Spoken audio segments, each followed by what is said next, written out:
प्रभु यीशु मसीह के जलाली और सामर्थी नाम में आज दिनांक 13 जनवरी दिन गुरुवार को हम आप सबका स्वागत करते हैं। आज के दिन के लिए जो वचन है वो लिया गया है यशायाह नबी की पुस्तक उसका 65 अध्याय उसका 17 पद। वचन इस प्रकार से कहता है, क्योंकि देखो मैं नया आकाश और नई पृथ्वी उत्पन्न करने पर हूँ और पहली बातें स्मरण न रखेंगी और सोच विचार भी न आएंगी।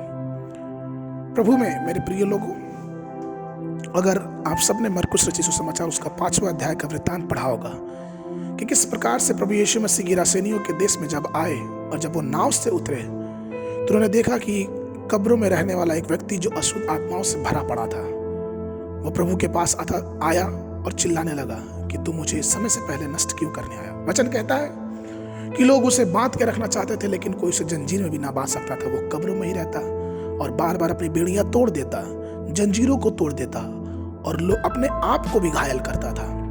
अर्थात उसके जीवन में कोई रचना नहीं थी। लेकिन जब उसकी मुलाकात यीशु मसीह से हुई तो यीशु मसीह ने उससे पूछा कि तेरा क्या नाम है।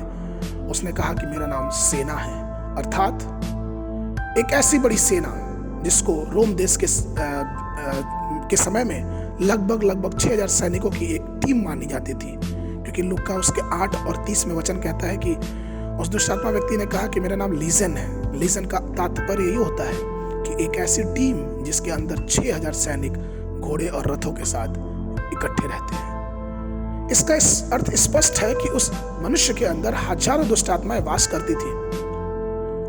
लेकिन जब प्रभु यीशु मसीह ने उसे उस मनुष्य के जीवन से निकाला तो वो सूरों के झुंड में चले गए और वे पहाड़ पर से गिर के, जो लगभग 2000 की संख्या में थे, वो समुद्र में गिर के मर गए।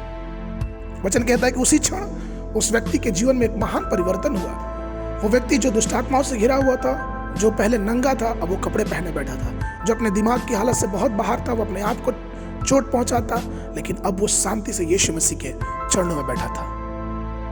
प्रभु में मेरे प्रिय लोगों, ये होती है परमेश्वर की संगति का असर। जब हम परमेश्वर की संगति में बैठने लगते हैं, जब परमेश्वर का अनुग्रह हमारे जीवन पे होने लगता है और हम तैयार रहते हैं अपने जीवन को बदलने के लिए, तो परमेश्वर हमारे जीवन की एक नई रचना में रचित करने लगता है। हम जब यीशु मसीह से मिलते हैं और पूरी रीति से अपने आप को स्वतंत्र कर देते हैं उसके हाथों में कि हाँ प्रभु आप मुझे बनाइए, तो परमेश्वर एक नई रचना हमारे और आपके जीवन से करता है। हमारा चलना, हमारा बोलना, हमारा बात करना, हमारा सोचना, हमारा विचार, सब चीजों में परमेश्वर हमें अलग करता है, क्योंकि हम उसके वचन को अपने जीवन में जगह देते हैं। इसलिए सिर्फ कहने के लिए मसीही नहीं, सिर्फ कहलाने के लिए यीशु मसीह को माने नहीं, लेकिन आइए हम उस नई रचना का अनुभव अपने जीवन में करें।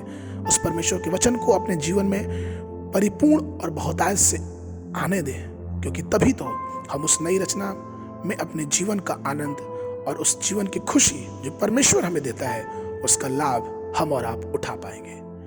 आज के मनन के लिए जो पद है वो लिया गया है यशायाह नबी की पुस्तक उसका 43 अध्याय उसका 18 और 19 पद। वचन इस प्रकार से कहता है, अब बीती हुई घटनाओं को स्मरण मत करो, न प्राचीन काल की बातों पर मन लगाओ। देखो मैं एक नई बात कहता हूँ, वह अभी प्रकट होगी, क्या तुम उससे अनजान रहोगे? मैं जंगल में एक मार्ग बनाऊंगा और निर्जल देश में नदियां बहाऊंगा। इस पर से अगर आपने बाइबल पढ़ना प्रारंभ किया है तो सुबह के समय उत्पत्ति की पुस्तक उसका 31 अध्याय और 32 अध्याय, संध्या के समय मत्ती रचित सुसमाचार उसका 9 अध्याय 18 से लेकर 38 पद तक। परमेश्वर आप सबको आशीष देने पाए।